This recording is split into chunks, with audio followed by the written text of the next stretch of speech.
What if I told you that Batman, the most popular member of the Justice League, is also the one who shouldn't be there at all? I know, that sounds insane. Batman is iconic. He's the tactical genius, the guy with a plan for everything. But here's the thing, when you actually look at what the Justice League does, what threats they face, and how the team operate, Batman doesn't fit at all. And I'm not just hating, I've got receipts. Welcome back. Today we're making the controversial case that Batman should not be a Justice League member. And by the end, you might actually agree with me. Let's get into it.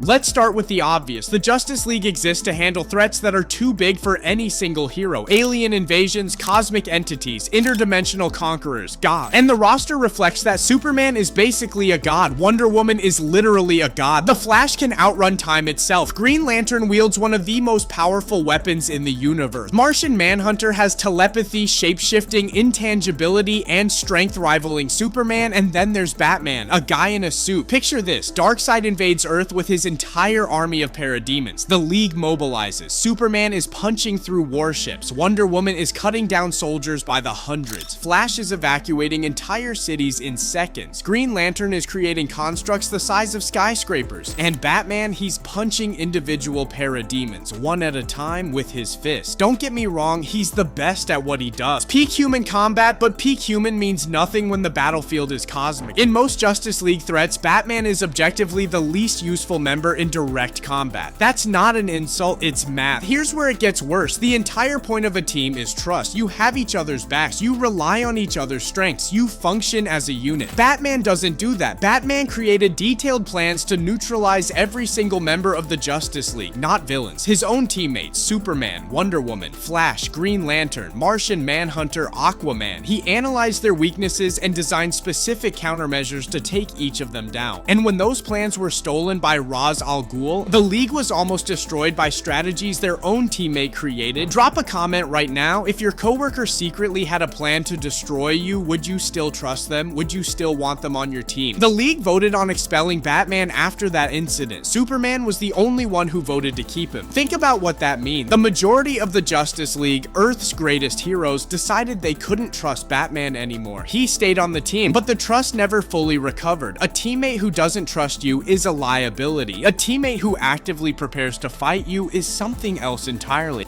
The Justice League has structure. Sometimes Superman leads, sometimes it's a council, there are votes, there's coordination. Batman ignores all of it. He runs his own investigations without telling anyone. He makes unilateral decisions that affect the whole team. He withholds information he deems too sensitive to share, even when that information could save lives.